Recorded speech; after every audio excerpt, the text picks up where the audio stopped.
go through the concept map, children. Coming to first question based on Coulomb's law, video pause ಮಾಡಿಬಿಟ್ಟು ಕ್ವಶನನ್ನು ಓದಬೇಕು. ದಯವಿಟ್ಟು ಕ್ವಶನನ್ನು ಓದಿ. ನಾನೇನು ಕ್ಯಾಲ್ಕುಲೇಷನ್ ಮಾಡಬೇಕಂದ್ರೆ ಫೋರ್ಸ್ ಬಿಟ್ವೀನ್ ದ ಚಾರ್ಜಸ್ ಅನ್ನು ನಾನು ಕ್ಯಾಲ್ಕುಲೇಷನ್ ಮಾಡಬೇಕು. ಹಾಗಾದರೆ ಕಮಿಂಗ್ ಟು ಸೊಲ್ಯೂಷನ್, ಬೇಸಿಕಿಂದ ಸ್ಟಾರ್ಟ್ ಮಾಡೋಣ. V know that coulombs law F is equal to 1 upon 4 pi epsilon naught q square upon r square. Case 1ನಲ್ಲಿ ಚಾರ್ಜು ಎಷ್ಟು ಪರ್ಸೆಂಟ್ ಕಡಿಮೆ ಆಗಿದೆ? q by 4 ಅಂತ ಹೇಳಿದ್ದಾರೆ. ಅದೇ ಚಾರ್ಜು ಸ್ಪಿಯರ್ ಬಿ ಯಲ್ಲಿ ಏನಾಗಿದೆ? ಪ್ಲಸ್ q by 4 ಆಗ್ತದೆ. ಹಾಗಾದರೆ ಫೋರ್ಸನ್ನು ನಾನು ಎಫ್ ಡ್ಯಾಶ್ ಅಂತ ತಗೋತಾನೆ. ಹಾಗಾದರೆ q1 q2 ಅಂದರೆ qa qb ವ್ಯಾಲ್ಯೂವನ್ನು ಸಬ್ಸ್ಟಿಟ್ಯೂಟ್ ಮಾಡಿ.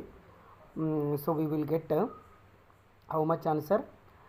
minus 1 upon 4 pi epsilon naught 9 upon 16 q square upon r square. ಹಾಗಾದರೆ ನ್ಯೂ ಫೋರ್ಸ್ ಏನಾಗ್ತದೆ ವಿದ್ಯಾರ್ಥಿಗಳೇ? 9 upon 16 ಇಂಟು ಎಫ್ ಆಗ್ತದೆ. ಸೊ ಇದು ಲೆವೆಲ್ 2 ಕ್ವಶನ್, ಬೇಸಿಕ್ ಕುಲಂಬ್ಸ್ ಲಾ ಮೇಲೆ ಇರತಕ್ಕಂಥ ಕ್ವಶನ್ ಇದು. ಆ ಕುಲಂಬ್ಸ್ ಲಾ ಬೇಸಿಕ್ ನಮಗೆ ಗೊತ್ತಿರಬೇಕು. F is equal to 1 upon 4 pi epsilon naught q1 into q2 upon r square. ಅದ್ರ ಮೇಲೆ ಇರ್ತಕ್ಕಂಥ ಕ್ವಶನ್ನು. ಇಲ್ಲಿ q1 ಅಂದರೆ q2 ಅಂದರೆ ಮೈನಸ್ q ಅಂದರೆ ಏನಾಗ್ತದೆ? ಅದು ಮೈನಸ್ q ಸ್ಕ್ವೇರ್ ಆಗ್ತದೆ. ಅಲ್ಲಿ ಮೈನಸ್ ಸೈನನ್ನು ತೊಗೊಂಡಿದ್ದೀವಿ. ಅರ್ಥ ಮಾಡ್ಕೊಂಡ್ರ ವಿದ್ಯಾರ್ಥಿಗಳೇ? Is it clear? ಓಕೆ. ಈ ರೀತಿ ಕ್ವಶನ್ಸ್ ಕೇಳೋ ಸಾಧ್ಯತೆಗಳಿರ್ತವೆ KCETಯಲ್ಲಿ. ಒಂದು ಸ್ವಲ್ಪ ನೀವು ನೆನಪಿಡೋ ಅವಶ್ಯಕತೆ ಇದೆ. So coming to second question, suppose the charge of proton and an electron differ slightly, on of them is minus e, the other is e plus delta e. Net of electrostatic force and gravitational force between two hydrogen atoms placed at a distance d apart is 0, then delta e ಕೇಳಿದ್ದಾರೆ. Coming to solution, ಬೇಸಿಕಿಂದ start ಮಾಡೋಣ. Just go through the solution. A hydrogen atom consist of on electron and A proton. ನಮ್ಗೆ ಗೊತ್ತಿದೆ hydrogen ಹತ್ರ ಒಂದು electron ಇರ್ತದೆ, ಒಂದು proton ಇರ್ತದೆ. ಹಾಗಾದರೆ ಚಾರ್ಜ್ ಎಷ್ಟಾಗ್ತದೆ ಹೈಡ್ರೋಜನ್ ಮೇಲೆ? Q E plus Q P. ಅದಂದರೆ ನಾನು ಏನು ಕೊಟ್ಟಿದ್ದಾರೆ ಕ್ವಶನಲ್ಲಿ? ಕ್ಯೂ ಇಯನ್ನು ಮೈನಸ್ ಇ ಅಂತ ಕೊಟ್ಟಿದ್ದಾರೆ, ಕ್ಯೂ ಪಿಯನ್ನು ಇ ಪ್ಲಸ್ ಡೆಲ್ಟಾ ಇ ಅಂತ ಕೊಟ್ಟಿದ್ದಾರೆ. ಹಾಗಾದರೆ ನೆಟ್ ಚಾರ್ಜು ಡೆಲ್ಟಾ ಇ ಆಯಿತು. ಹಾಗಾದರೆ ಎಲೆಕ್ಟ್ರೋಸ್ಟಾಟಿಕ್ ಫೋರ್ಸ್ ಏನಾಗ್ತದೆ ನೋಡಿ ಮಕ್ಕಳೇ?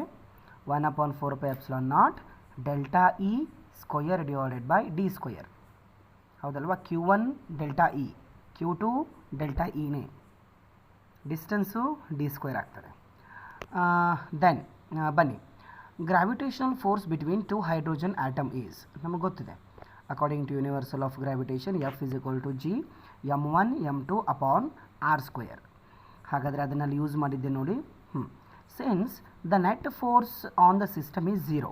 ಯಾಕೆ 0 ಆಗ್ತದೆ? ಯಾಕಂದರೆ electrostatic force is equal to gravitational force ಇರ್ತದೆ. ಹಾಗಾದರೆ ಎರಡು ವ್ಯಾಲ್ಯೂಸನ್ನು ಸಬ್ಸ್ಟಿಟ್ಯೂಟ್ ಮಾಡಿ, ಎಫ್ ಇ ಮತ್ತು ಎಫ್ ಜಿ ವ್ಯಾಲ್ಯೂ ಸಬ್ಸ್ಟಿಟ್ಯೂಟ್ ಮಾಡಿ. We will get delta E square is equal to 4 pi epsilon naught G M square. ಹಾಗಾದರೆ ಡೆಲ್ಟಾ ಇ ನಿಖರವಾದ ಬೆಲೆ ಎಷ್ಟಾಗ್ತದೆ ಮಕ್ಕಳೇ? In the order of 10⁻⁻37 coulomb. ಅಂದರೆ option B would be the right answer. ಹೌದು, ಇಲ್ಲಿ 4 pi epsilon naught value ನಮಗೆ ಗೊತ್ತಿರಬೇಕಾಗ್ತದೆ. ಹೌದಾ? ಅದರ ಜೊತೆಗೆ ಜಿ ವ್ಯಾಲ್ಯೂನೂ ಗೊತ್ತಿರಬೇಕಾಗ್ತದೆ. ಜಿ ವ್ಯಾಲ್ಯೂ ಏನಾಗ್ತದೆ? 6.67 ಇಂಟು 10⁻⁻11 ಆಗ್ತದೆ. ದೆನ್ ಮಾಸ್ ಆಫ್ ದ ಇಲ್ಲಿದೆ ನೋಡಿ, 4 pi epsilon naught ವ್ಯಾಲ್ಯೂ ಇಲ್ಲಿ ಲಾಸ್ಟಿಗೆ ಬರೆದಿದೆ ನೋಡಿ, 1 upon 9 ಇಂಟು 10⁹9 ಅಂತ ಬರೆದಿದೆ. ಈ ಎಲ್ಲ ವ್ಯಾಲ್ಯೂಸು ನೆನಪಿಟ್ಕೋಬೇಕು. ಈ ಎಲ್ಲ ವ್ಯಾಲ್ಯೂಸನ್ನು ಸಬ್ಸ್ಟಿಟ್ಯೂಟ್ ಮಾಡಿದಾಗ delta E is equal to in the order of 10⁻⁻37 coulomb. Option B would be the right answer. Understood? So video pause ಮಾಡಿಬಿಟ್ಟು ಒಂದು ಸತಿ ಸೊಲ್ಯೂಷನನ್ನು ನೋಡ್ಕೊಳ್ಳಿ. ನೋಡಿಕೊಂಡ್ರಾ? ಹಾಗಾದರೆ ಬನ್ನಿ ನೆಕ್ಸ್ಟ್ ಕ್ವಶನ್ಗೆ ಬನ್ನಿ. So coming to next question, 2016 ಕೇಳಿರ್ತಕ್ಕಂಥ ಕ್ವಶನ್ನು. ವಿಡಿಯೋ ಪಾಸ್ ಮಾಡಿಬಿಟ್ಟು ಕ್ವಶನನ್ನು ಓದಿ. 2 identical charged spheres suspended from a common point by a 2 massless string of length L ಅಂತೆ are initially at a distance D ಅಂತೆ. ಹಾಗಾದರೆ ಏನು ಕೇಳಿದ್ದಾರೆ ಇವರು? V varies as a function of distance x between the sphere as ಅಂತ.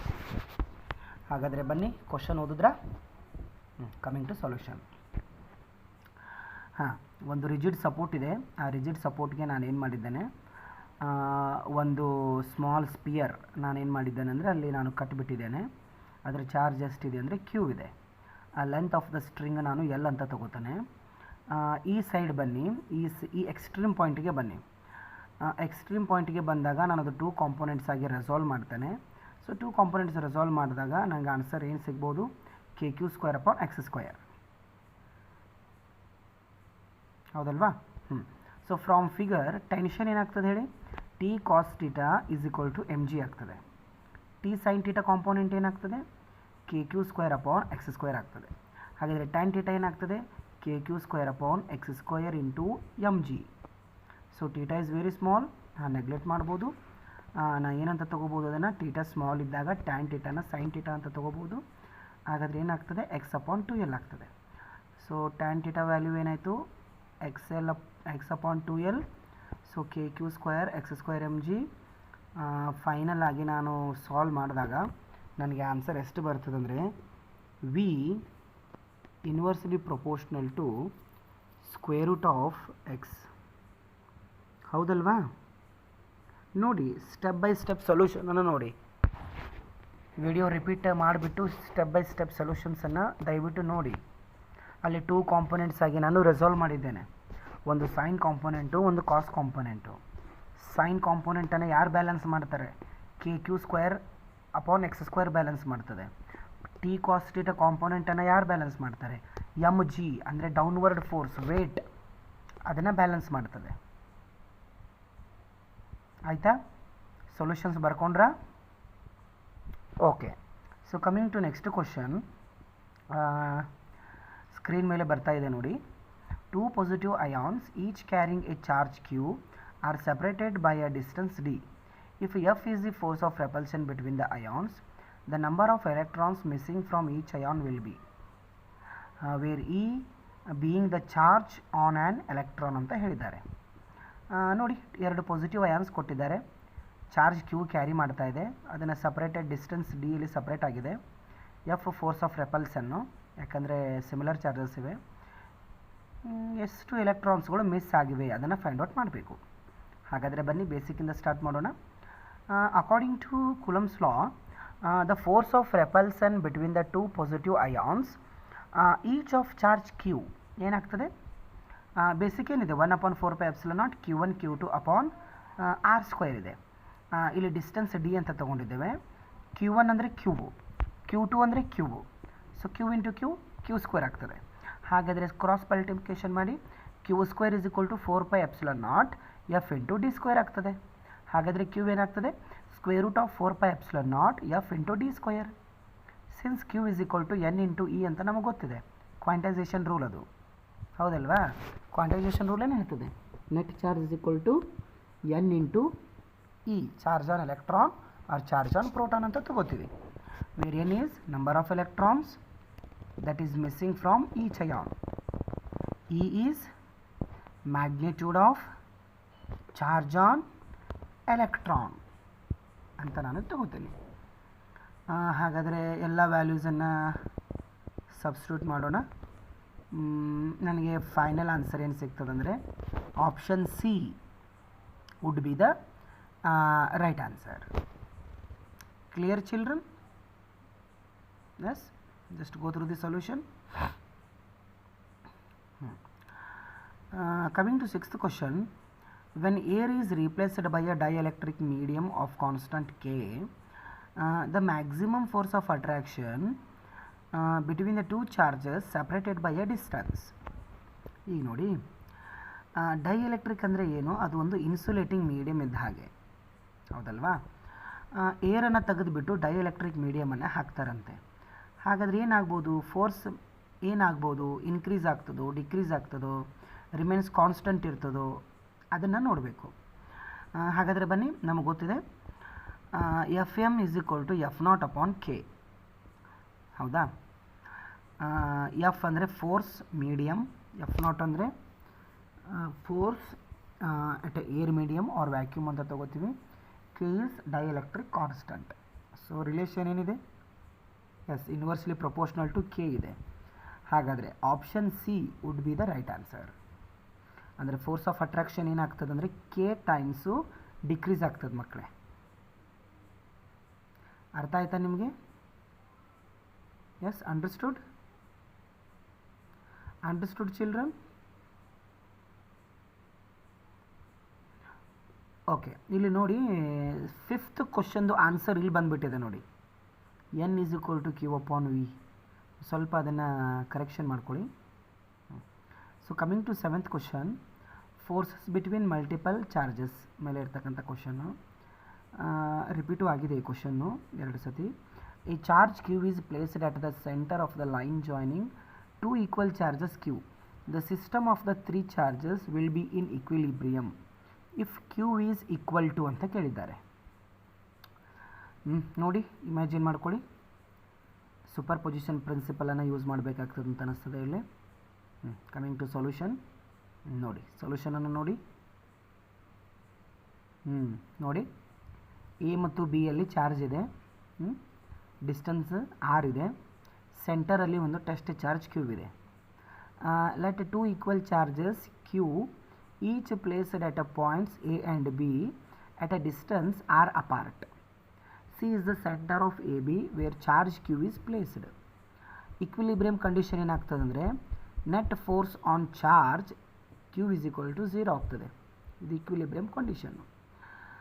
ಹಾಗಾದರೆ ಏನಾಗ್ತದೆ ನೋಡಿ, 1/4πε0 Q upon R square plus 1/4πε0 Q upon R upon 2 whole square is equal to 0. ಯಾಕಂದರೆ ಕಂಪ್ಲೀಟ್ ಡಿಸ್ಟೆನ್ಸ್ ಆರ್ ಇದೆ. ಸಿಯಿಂದ ಕ್ಯೂಗೆ ಅಂದರೆ ಸಿಯಿಂದ ಪಾಯಿಂಟ್ ಬಿಗೆ ಎಷ್ಟಿದೆ? ಆರ್ ಅಪಾನ್ 2 ಇದೆ. ಅದಕ್ಕೆ ಆರ್ ಅಪಾನ್ 2 ಅಂತ ತೊಗೊಂಡಿದ್ದಾರೆ. So 1/4πε0 Q square upon R square is equal to minus 1/4πε0. ಅಲ್ಲಿ ವ್ಯಾಲ್ಯೂಸನ್ನು ನೀವು ಸಬ್ಸ್ಟಿಟ್ಯೂಟ್ ಮಾಡಿ ಏನಾಗ್ತದೆ ನೋಡಿ, 4Q upon R square R Q is equal to minus 4Q or Q is equal to minus Q upon 4 would be the right option. Coming to next question. Video pause ಮಾಡಿಬಿಟ್ಟು ಕ್ವಶನನ್ನು ಓದಿ. Question ಓದಿದ್ರಾ? ಇಲ್ಲಿ ನೋಡಿ ಇಲ್ಲಿ question ನೋಡಿದ್ರಲ್ಲ. A particle of mass m and charge Q is placed at a rest ಅಂತ ಕೇಳಿದ್ದಾರೆ. ಹಾಗಾದರೆ ದ ಕೈನೆಟಿಕ್ ಎನರ್ಜಿಯನ್ನು ಕ್ಯಾಲ್ಕುಲೇಷನ್ ಮಾಡಿ ಅಂತ ಹೇಳಿದ್ದಾರೆ. ಹಾಗಾದರೆ ಬನ್ನಿ, ಕೈನೆಟಿಕ್ ಎನರ್ಜಿ ಏನಾಗ್ತದೆ ನೋಡೋಣ. ನೋಡಿ, ನಮಗೆ ಗೊತ್ತಿದೆ basic, v² is equal to u² plus 2as, but initial velocity is 0. ಹೌದಾ? ಎ ಅಂದರೆ ಏನು? ಫೋರ್ಸ್ ಅಪಾನ್ ಎಮ್, ಅಂದರೆ F is equal to ma. So A F upon M ಆಗ್ತದೆ. ಸೊ v² ಏನಾಗ್ತದೆ ಅಂದರೆ 2 × QE ಅಪಾನ್ m × y ಆಗ್ತದೆ. So kinetic energy ಅಂದ್ರೇನು? Half mv². ಆ v² ವ್ಯಾಲ್ಯೂನ ಅಲ್ಲಿ ಸಬ್ಸ್ಟಿಟ್ಯೂಟ್ ಮಾಡಿ. So 2 will get cancel, mm will get cancel. So kinetic energy is QEY would be the right answer. So level 2 question ಇದು. Basic ನಮ್ಗೆ ಗೊತ್ತಿದ್ರೆ ನಾವು ಈಸಿಯಾಗಿ ಸಾಲ್ವ್ ಮಾಡ್ಬೋದು. Okay, coming to next question. Electric field lines ಮೇಲೆ ಇರ್ತಕ್ಕಂಥ question ಇದು. ಏನು ಕೊಟ್ಟಿದ್ದಾರೆ ನೋಡಿ ಅವರು. ಎಸ್, ಒಂದು ಡೈಗ್ರಾಮನ್ನು ಕೊಟ್ಬಿಟ್ಟು Q1 ಮತ್ತು Q2 ಹೇಗಿವೆ ಅಂತ ಕೇಳಿದ್ದಾರೆ ಅವರು. What are the science of the 2 charges ಅಂದೆ. ಬೇಸಿಕ್ ಗೊತ್ತಿದ್ರೆ ಸಾಕು. ಏನು ಬೇಸಿಕ್ಕು? ಎಲೆಕ್ಟ್ರಿಕ್ ಫೀಲ್ಡ್ ಲೈನ್ಸ್ ಬಗ್ಗೆ ನಮಗೆ ಬೇಸಿಕ್ ಗೊತ್ತಿರಬೇಕು. ಇಲ್ಲಿ ನೋಡಿ, ಸೊಲ್ಯೂಷನ್ ಬರ್ತಾ ಇದೆ ನೋಡಿ ಬೋರ್ಡ್ ಮೇಲೆ. ನಮಗೆ ಗೊತ್ತಿದೆ electric field lines start from positive positive charge and terminate at a negative charge, ಅಂದರೆ end at negative charge. Since the electric lines for both the charges are end ಆಗ್ತಾ ಇದೆ. ಎಲ್ಲಿಂದ ಒಂದು ಕಡೆ ಸ್ಟಾರ್ಟ್ ಆಗಿದೆ, ಆ ಚಾರ್ಜಲ್ಲಿ ಬಂದುಬಿಟ್ಟು ಎಂಡ್ ಆಗಿದೆ. ದೇರ್ ಫೋರ್ ಬೋತ್ Q1 ಮತ್ತು Q2 ಏನಾಗ್ತವೆ, ನೆಗೆಟಿವ್ ಚಾರ್ಜಸ್ಸೇ ಇರ್ತವೆ. So option C would be the right option. Understood? Understood? Electric field ಲೈನ್ಸ್ದು ನಿಮಗೆ ಇನ್ಫಾರ್ಮೇಷನ್ ಗೊತ್ತಿರಬೇಕು. ಎಲೆಕ್ಟ್ರಿಕ್ ಫೀಲ್ಡ್ ಲೈನ್ಸ್ ಅಂದರೆ imaginary lines. No two electric field lines intersect each other. ಅವು ಪಾಸಿಟಿವಿಂದ start ಆಗ್ತವೆ, ನೆಗೆಟಿವಲ್ಲಿ ಎಂಡ್ ಆಗ್ತದೆ. ಈ ರೀತಿ ಬೇಸಿಕ್ ಇನ್ಫಾರ್ಮೇಷನ್ ಗೊತ್ತಿರಬೇಕು. ಆಯಿತಾ? So coming to next question. Video pause ಮಾಡಿಬಿಟ್ಟು ಕ್ವಶನನ್ನು ಓದಿ.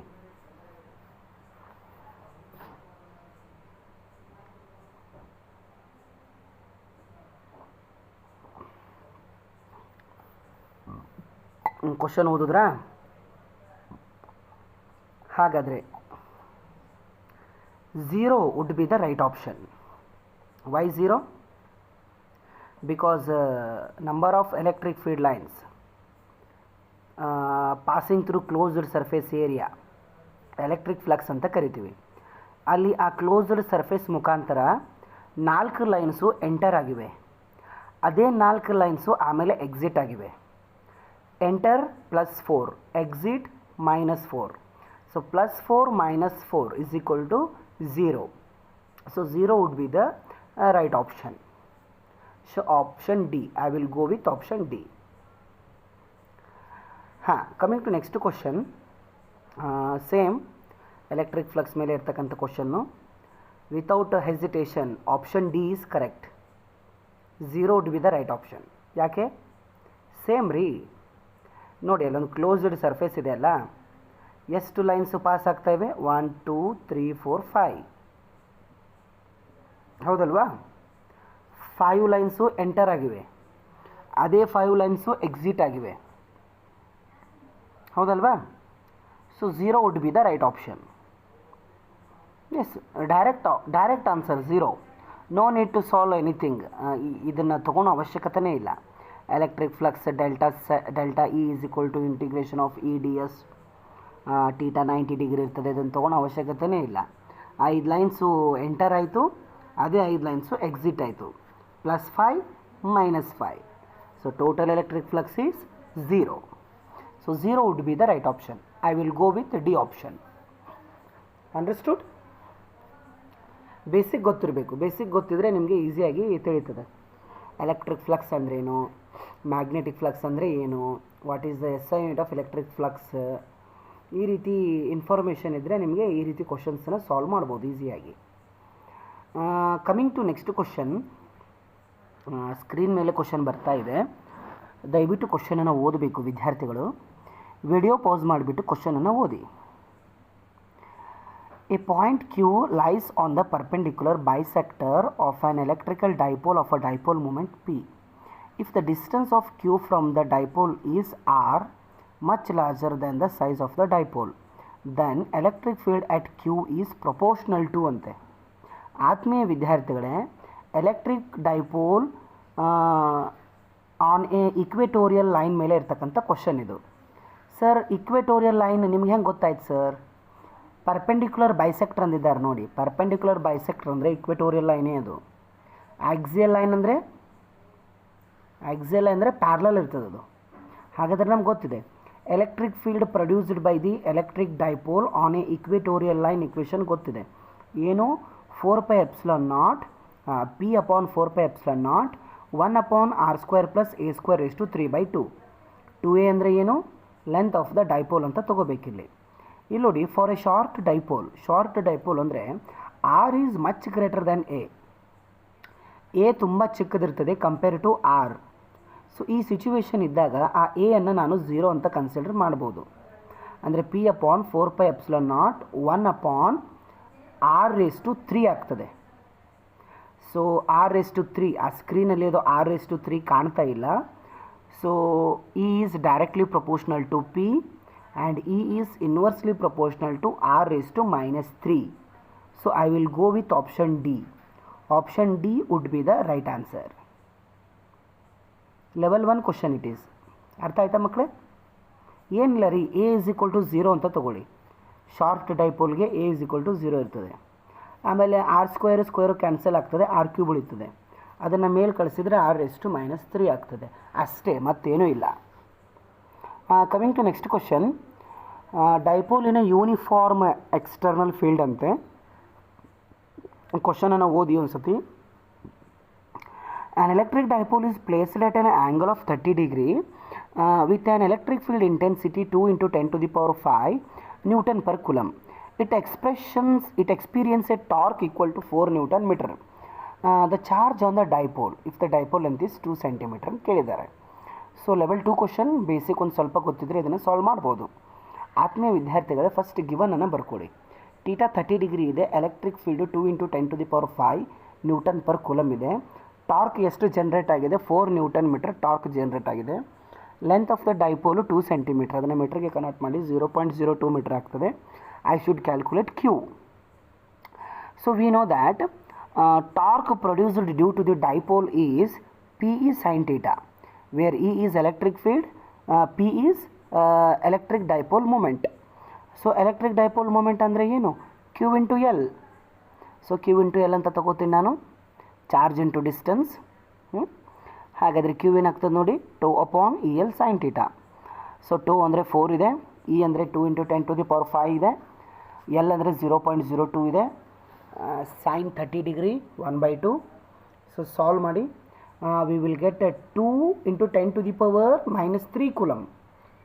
ಸೊ ಮೈನಸ್ 3 ಅಂದರೆ milli. So 2 milli coulomb would be the right option. I will go with option B. ಹೌದಾ? ಬೇಸಿಕ್ ಸ್ಟ್ರಾಂಗ್ ಇರಬೇಕಷ್ಟೇ. ನಾವು ಕಲ್ತಿದ್ದೀವಿ ನೋಡಿ, when a torque is maximum, when a torque is minimum, ಆ ರೀತಿ ಕ್ವಶನ್ಸ್ ಕೇಳೋ ಸಾಧ್ಯತೆಗಳಿವೆ. ಆಯಿತಾ? ಹಾಗಾದರೆ coming to next question. Screen ಮೇಲೆ ನೆಕ್ಸ್ಟ್ ಕ್ವಶನ್ ಬರ್ತಾ ಇದೆ ನೋಡಿ, just go through it. Next electric dipole ಮೇಲೆ ಇದೆ. A dipole of dipole moment P is placed in a uniform electric field E. Then a torque acting on it is given by. Without any hesitation, ನೀವು ಬೇಗನೆ ಹೇಳಬೇಕು ಆನ್ಸರನ್ನು. Direct option ಇದೆ ಇದು.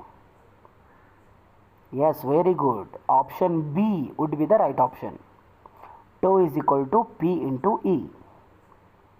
ಹೌದಲ್ವಾ? Option B is correct children. Correct ಇದೆ option B. Direct question ನೋಡಿ. ಇಲ್ಲಿ ಟೋ ಅಂದರೆ ಟಾರ್ಕು, ಪಿ ಅಂದರೆ ಎಲೆಕ್ಟ್ರಿಕ್ ಡೈಪೋಲ್ ಮೂಮೆಂಟು, ಇ ಅಂದರೆ ಏನು? Electric field. ಲಾಸ್ಟ್ ಕ್ವಶನಲ್ಲಿ ಒಂದು ಫಾರ್ಮುಲಾ ಯೂಸ್ ಮಾಡಿದ್ರಲ್ಲ, ಏನು? T is equal to P E sine theta. Sine theta ಯಾವಾಗ ತೊಗೋತೀರಾ? ಕ್ರಾಸ್ ಪ್ರಾಡಕ್ಟ್ ಇದ್ದಾಗ ತೊಗೋತಾರಿಲ್ಲ ನೀವು. ಸೊ ಅದಕ್ಕೋಸ್ಕರ ಕ್ರಾಸ್ ಪ್ರಾಡಕ್ಟ್ ಇದು. It is the cross product between electric dipole moment and electric field only. So tau is equal to P cross E would be the right option. Understood? Yes? Okay, ನೋಟ್ಬುಕ್ಕಲ್ಲಿ ಬರ್ಕೋತಾ ಇದ್ದೀರಲ್ಲ, ಎಲ್ಲ ಫಾರ್ಮುಲಾಸನ್ನು ಬರ್ಕೋತಾ ಇದ್ದೀರಲ್ಲ? ಅರ್ಥ ಆಗಿದೆ ಅಲ್ವಾ ಇದು ವಿದ್ಯಾರ್ಥಿಗಳೇ? ಎಸ್? ಹಾಗಾದರೆ ಬನ್ನಿ. Coming to next question. Screen ಮೇಲೆ ಕ್ವಶನ್ ಬರ್ತಾ ಇದೆ ನೋಡಿ. ಲಾಸ್ಟ್ ಇಯರ್ ನೀಟಲ್ಲಿ ಕೇಳಿರ್ತಕ್ಕಂಥ ಕ್ವಶನ್ ಇದು. ಕ್ವಶನನ್ನು ಓದಬೇಕು. ವಿಡಿಯೋ ಪೋಸ್ ಮಾಡಿಬಿಟ್ಟು ಕ್ವಶನನ್ನು ಓದಿ. A spherical conductor of radius 10 cm has a charge of 3.2 into 10 to the power minus 7 coulomb distributed uniformly. What is the magnitude of electric field at a point 15 cm from the center of the sphere ante? 1/4πε0 ಅವರು ಕೊಟ್ಟಿದ್ದಾರೆ. ಅಷ್ಟೇನು complicated ಆಗಿರತಕ್ಕಂಥ problem ಏನಲ್ಲ. Basic ಗೊತ್ತಿದ್ದರೆ ನಮಗೆ ಈಸಿಯಾಗಿ calculation ಮಾಡ್ಬೋದು. ಹಾಗಾದರೆ ಬನ್ನಿ ಬೇಸಿಕ್ಕಿಂದ ಸ್ಟಾರ್ಟ್ ಮಾಡೋಣ. ಆರ್ ಗೊತ್ತಿದೆ 10 ಸೆಂಟಿಮೀಟರು, ಕ್ಯೂ ಗೊತ್ತಿದೆ 3.2 into 10 to the power minus 7 coulomb. ಹಾಗಾದರೆ ಎಲೆಕ್ಟ್ರಿಕ್ ಫೀಲ್ಡ್ ಫಾರ್ಮುಲಾ ನಮ್ಗೆ ಗೊತ್ತಿದೆ, ಏನು? 1/4πε0 Q upon R square. Sir, ಇಲ್ಲಿ 1/4πε0 ಎಲ್ಲಿದೆ ಸರ್? ಆ ಕೆ ತೊಗೊಂಡಿದ್ದೀನಲ್ಲ, K is nothing but 1/4πε0 only. ಹಾಗಾದರೆ 1/4πε0 ವ್ಯಾಲ್ಯೂ ಎಷ್ಟು? 9 into 10 to the power 9. Q 3.2 into 10 to the power minus 7. R 10 centimetre ಇದೆ, ಹೌದಲ್ವಾ? ಅದನ್ನು ಮೀಟ್ರಿಗೆ ಕನ್ವರ್ಟ್ ಮಾಡಿ. ಸೊ ಮೀಟ್ರಿಗೆ ಕನ್ವರ್ಟ್ ಮಾಡಿಬಿಟ್ಟು ನಾನು ಬರೆದಿದ್ದೇನಲ್ಲಿ. ಹಾಗಾದರೆ ಏನಾಗ್ತದೆ ನೋಡಿ, E is equal to 1.28 into 10 to the power 5 Newton per coulomb would be the right option. I will go with option B. So basic strong ಇದ್ದರೆ ಸಾಲ್ವ್ ಮಾಡ್ಬೋದು. ಬನ್ನಿ ನೆಕ್ಸ್ಟ್ ಲಾಸ್ಟ್ ಪಾರ್ಟ್, ಗಾಸ್ ಲಾ ಬಂತು. Gauss ಲಾ ಮೇಲೆ questions ಬರ್ತಾಯಿವೆ. Video pause ಮಾಡಿಬಿಟ್ಟು ಕ್ವಶನನ್ನು ಓದಿ. What is the flux through a cube of side A if a point charge of Q is at one of its corner ಅಂತೆ. Imagine ಮಾಡ್ಕೊಳ್ಳಿ ಸ್ವಲ್ಪ. S, ಒಂದು cube ಇದೆ. ನೀವು ಕ್ಯೂಬನ್ನು ತೊಗೊಂಡಾಗ ಎಷ್ಟು ಕಾರ್ನರ್ಸ್ ಇರ್ತವೆ? 1 2 3 4 5 6 7 8 ಕಾರ್ನರ್ಸ್ ಇರ್ತವೆ, ಹೌದಲ್ವಾ? ಒಂದು ಕಾರ್ನರಲ್ಲಿ ಅವ್ರು ಏನು ಮಾಡಿದ್ದಾರೆ, ಒಂದು ಚಾರ್ಜ್ ಕ್ಯೂವನ್ನು ಇಟ್ಟಿದ್ದಾರೆ. ಹಾಗಾದರೆ ಎಲೆಕ್ಟ್ರಿಕ್ ಫ್ಲಕ್ಸ್ ಏನಾಗ್ತದೆ ನೋಡಿ, yes 1/8 into Q upon epsilon naught ಆಗ್ತದೆ. ವೈ 8 ಯಾಕೆ? 8 ಏನಿರ್ತದೆ, 8 identical cubes are required so that a given charge q appears at the center of the bigger cube. Thus electric flux passing through the given cube is 1/8 q upon epsilon naught into is equal to q upon 8 epsilon naught could be the right option. ಅಂದರೆ ಒಂದು ಕ್ಯೂಬನ್ನು ready ಮಾಡಬೇಕು. ಅಂದರೆ 8 identical cubes ಬೇಕಾಗ್ತದೆ. 8 identical ಕ್ಯೂಬ್ಸನ್ನು ತೊಗೊಂಡ್ಬಿಟ್ಟು ನಾನೇನು ಮಾಡ್ಬೋದು, ಒಂದು ಚಾರ್ಜನ್ನು ಸೆಂಟರಲ್ಲಿ ಇಡ್ಬೋದು. At the centre of the big ಕ್ಯೂಬಲ್ಲಿ ಇಡ್ಬೋದಂತೆ. ಸೊ 8 ಕ್ಯೂಬ್ಸ್ ಬೇಕಾಗ್ತವೆ. ಸೊ ಅದಕ್ಕೋಸ್ಕರ answer is 1/8 only. Understood? So Gauss law ಬಗ್ಗೆ ನಿಮಗೆ ಇನ್ಫಾರ್ಮೇಷನ್ ಇರಬೇಕು. ದಟ್ ಈಸ್ 1/epsilon naught ಇಂಟು total charge enclosed by the closed surface. So coming to next question. ಕ್ವಶನನ್ನು ಓದಬೇಕು. ವಿಡಿಯೋ ಪಾಸ್ ಮಾಡಿಬಿಟ್ಟು ಕ್ವಶನನ್ನು ಓದಿ. ಏನಿದೆ? A charge cube is enclosed by a Gaussian spherical surface of radius R. If the radius is doubled, then the outward electric flux will be ante. Increases 4 times, reduced to half, remains the same and doubled ante. ಏನಾಗ್ಬೋದು ಮಕ್ಕಳೇ answer? ಬನ್ನಿ ಹಾಗಾದರೆ solution ನೋಡೋಣ. ಬೇಸಿಕಿಂದ start ಮಾಡೋಣ. According to Gauss law ಏನು ಹೇಳ್ತದಂದರೆ, the total charge enclosed by the surface is, ಅಂದರೆ the total electric flux through the closed surface is 1/epsilon naught times the charge enclosed. ಅಂದರೆ 1/epsilon naught into q ಅಂತ ತಗೋತೇನೆ. If the radius of the Gaussian surface is double, the outward electric flux remains the same only. This is because electric flux depends only on charge enclosed by the surface. Flux ಯಾರ ಮೇಲೆ depend ಇರ್ತದೆ? Charge ಮೇಲೆ ಅಷ್ಟೇ depend ಇರ್ತದೆ. It is completely independent on surface, Gaussian surface. ಆ Gaussian surface double ಆದರೂ ಆಗಲಿ, triple ಆದರೂ ಆಗಲಿ, 4 ಪಟ್ಟು ಹೆಚ್ಚಿಗಾಗಲಿ, ಎಷ್ಟಾದರೂ ಹೆಚ್ಚಿಗಾಗಲಿ, ಅದು ಸಂಬಂಧ ಪಡೋದೇ ಇಲ್ಲ ಇಲ್ಲಿ. So option C would be the right answer. I will go with option see children. Understood children? Come on children, tell me, understood? Okay, are you writing? ಒಂದು ನೋಟ್ಬುಕ್ಕಲ್ಲಿ ಬರ್ಕೋತಾ ಇದ್ದೀರಲ್ಲ ಎಲ್ಲ ಫಾರ್ಮುಲಾಸನ್ನು? Okay, good. Coming to next question. Screen ಮೇಲೆ question ಬರ್ತಾ ಇದೆ ನೋಡಿ, ದಯವಿಟ್ಟು ಕ್ವಶನನ್ನು ಓದಬೇಕು ವಿದ್ಯಾರ್ಥಿಗಳು. The question says that a charge Q microcoulomb is placed at the centre of cube. The flux coming out from each face will be. ಆತ್ಮೀಯ ವಿದ್ಯಾರ್ಥಿಗಳೇ, ಇಮ್ಯಾಜಿನೇಷನ್ ಮಾಡ್ಕೊಳ್ಳಿ. ಒಂದು ಕ್ಯೂಬ್ ಇದೆ. ಆ ಕ್ಯೂಬ್ ಸೆಂಟರಲ್ಲಿ ಒಂದು ಕ್ಯೂ ಚಾರ್ಜ್ ಇದೆ, ಕ್ಯೂ ಮೈಕ್ರೋಕೂಲಮ್ ಚಾರ್ಜ್ ಇದೆ. ಹಾಗಾದರೆ ಅದರಿಂದ ಎಷ್ಟು ಫ್ಲಕ್ಸು ಹೊರಗಡೆ ಬರ್ತಾ ಇದೆ ಅಂತೆ, ಅದನ್ನು ಕ್ಯಾಲ್ಕುಲೇಷನ್ ಮಾಡಿ ಅಂತ ಹೇಳಿದ್ದಾರೆ. ಹಾಗಾದರೆ ಬನ್ನಿ ಸೊಲ್ಯೂಷನನ್ನು ನೋಡೋಣ. हाँ, for a complete cube electric flux is given by q upon epsilon naught into 10 raised to minus 6. ಯಾಕಂದರೆ ಗಾಸ್ ಲಾ ಏನು ಹೇಳ್ತದೆ, 1 upon epsilon naught into q ಹೇಳ್ತದೆ. ಇಲ್ಲಿ q ವ್ಯಾಲ್ಯೂ ಕೊಟ್ಟಿದ್ದಾರಲ್ಲ, q ಮೈಕ್ರೋ ಕೂಲಮ್ ಅಂತ ಕೊಟ್ಟಿದ್ದಾರೆ. ಅದಕ್ಕೋಸ್ಕರ ನಾನು q into 10 to the power minus 6 ಅಂತ ತೊಗೊಂಡಿದ್ದೇನೆ. ಹೌದಲ್ವಾ? ಹಾಗಾದರೆ ಕ್ಯೂಬನ್ನು ತಗೊಂಡಾಗ ಎಷ್ಟು ಫೇಸಸ್ ಇರ್ತವೆ? ಎಸ್, 1 2 3 4 5 6 6 ಫೇಸಸ್ ಇರ್ತವೆ ಕ್ಯೂಬಿಗೆ. ಸೊ ಅದಕ್ಕೋಸ್ಕರ ನಾನು ಏನು ಮಾಡ್ತೇನೆ ಅಂದರೆ I am going to consider 1 upon 6 q upon epsilon naught into 10 to the power minus 6. So I will go with option A. Option A would be the right answer. Understood? Coming to next question, the question says that a point charge plus q is placed at the center of a cube of side L. The electric flux emerging from the cube is same ಇದೆಯಲ್ಲ, ಅದು ಇದು ಒಂದು ಸ್ವಲ್ಪ similar ಅನ್ನಿಸ್ತಾ ಇದೆ question. What would be the right option? ಒಂದು ಸ್ವಲ್ಪ ನೋಡಿ ಯೋಚನೆ ಮಾಡಿ ಹೇಳಿ. ಎರಡು ಸಿಮಿಲರ್ ಇವೆ ಅಂತ ಅನ್ನಿಸ್ತಿದೆ ನನಗೆ, ಪ್ರೀವಿಯಸ್ ಕ್ವಶನ್ನು ಮತ್ತಿದು. ಹಾಂ, ಆನ್ಸರ್ ಬಂದಿದೆ ನೋಡಿ, ಆಪ್ಷನ್ ಡಿ ಇಸ್ ಕರೆಕ್ಟ್ ಅಂತ ಹೇಳ್ತಿದ್ದಾರೆ.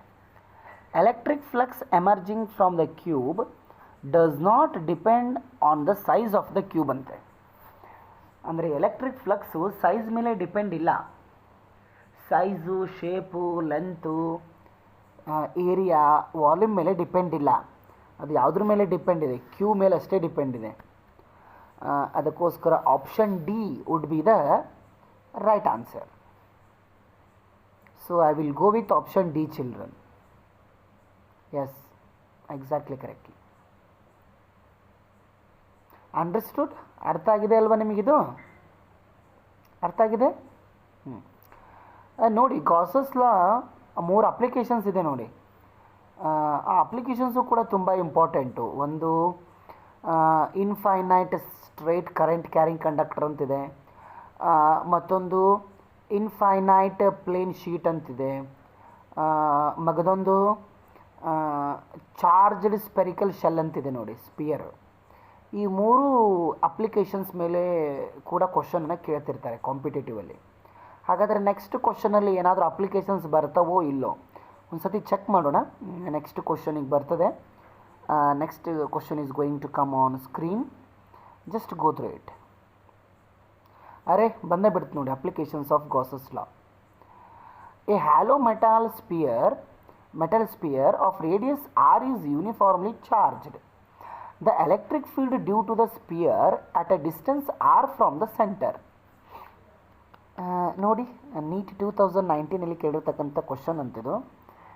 ಥರ್ಡ್ ಅಪ್ಲಿಕೇಶನ್ ನೋಡ್ರಿ, ಇದು ಮೆಟಾಲಿಕ್ ಸ್ಪಿಯರ್ ಅಂತಿದೆ. Outside the sphere, on the surface of the sphere, inside the sphere ಅಂತಿತ್ತು ನೋಡಿ. ಬಂತು ನೋಡಿ, ಸ್ಕ್ರೀನ್ ಮೇಲೆ ಬರ್ತಾ ಇದೆ. In a uniformly charged hollow conducting sphere for R is less than R. ಅಂದರೆ R, small R is less than R ಅಂದರೆ inside the sphere, ಅದು inside the sphere electric field is 0. Why 0? ಯಾಕಂದರೆ ಒಳಗಡೆ ಚಾರ್ಜೇ ಇಲ್ಲ. Charge ಇಲ್ಲ ಅಂದರೆ ಅಲ್ಲಿ ಯಾರು ಎಲೆಕ್ಟ್ರಿಕ್ ಫೀಲ್ಡ್ ಕ್ರಿಯೇಟ್ ಮಾಡ್ತಾರೆ? ಯಾರು ಕ್ರಿಯೇಟೇ ಮಾಡೋದಿಲ್ಲ. For R is greater than capital R ಅಂದರೆ ಇದು ಔಟ್ಸೈಡ್ ದ ಸ್ಪಿಯರ್. ಇದು outside the sphere electric field ಏನಾಗ್ತದೆ? 1 upon 4 pi epsilon naught q upon r square. ಹೌದಲ್ವಾ? So option C would be the right option. E ಮತ್ತು R ಎರಡು inversely proportional ಇವೆ. So coming to next question, last year 2019 ಕೇಳಿರ್ತಕ್ಕಂಥ question ನೋಡಿ. 2 questions ಬಂದಿವೆ ನೀಟಲ್ಲಿ last year ಈ chapter ಮೇಲೆ. The question says that 2 parallel infinite line charges with a linear charge densities lambda c per meter and minus lambda coulomb per meter are placed at a distance of 2r in free space. So what is the electric field ಅಂತ ಕೇಳಿದ್ದಾರೆ. Coming to solution, ಏನಷ್ಟೇನು complicated ಇರ್ತಕ್ಕಂಥದ್ದಲ್ಲ, basic ಗೊತ್ತಿದ್ರೆ ನಮಗೆ ಅರ್ಥ ಆಗ್ತದೆ. ನೋಡಿ ಇಲ್ಲಿ ನಮಗೆ ಏನು ಗೊತ್ತಿದೆ ಅಂದರೆ, ಎರಡು ಪ್ಲೇಟ್ಸನ್ನು ಏನೋ ಕೊಟ್ಟಿದ್ದಾರೆ ಅವರು. ಡಿಸ್ಟೆನ್ಸ್ ಎಷ್ಟಿದೆ 2r ಅಂತ ತೊಗೊಂಡಿದ್ದಾರೆ.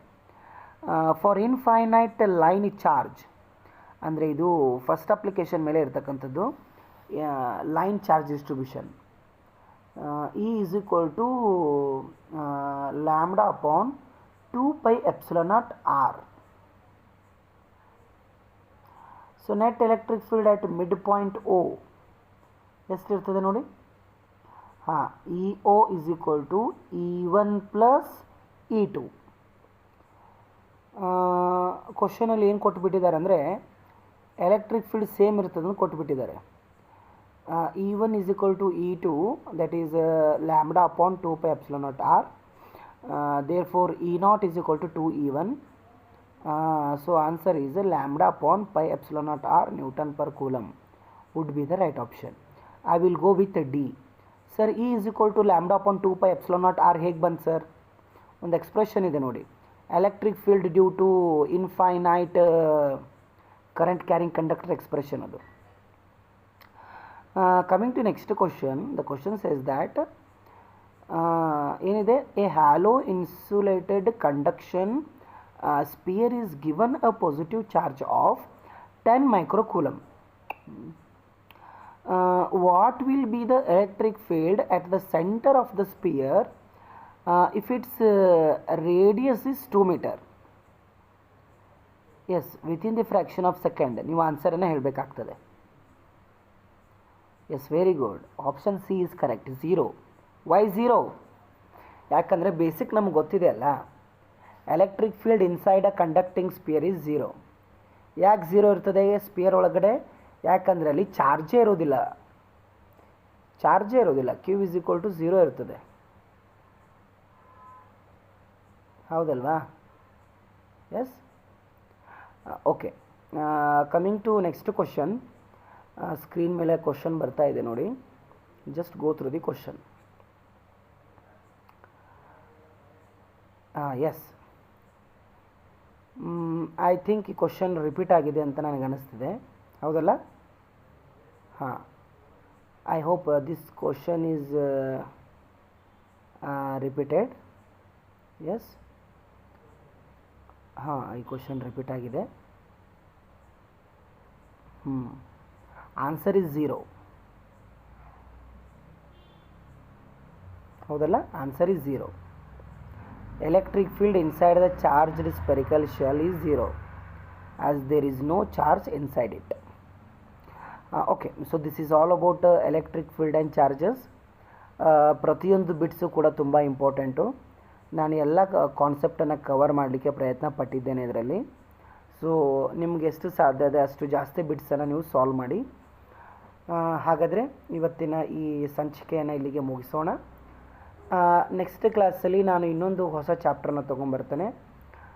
ಅಲ್ಲಿನೂ ಕೂಡ ಒಂದು ಸ್ವಲ್ಪ ಇಂಪಾರ್ಟೆಂಟ್ ಬಿಟ್ಸನ್ನು ನಾವು ಡಿಸ್ಕಸ್ ಮಾಡಲಿಕ್ಕೆ ಪ್ರಯತ್ನವನ್ನು ಪಡೋಣ. Is it clear children?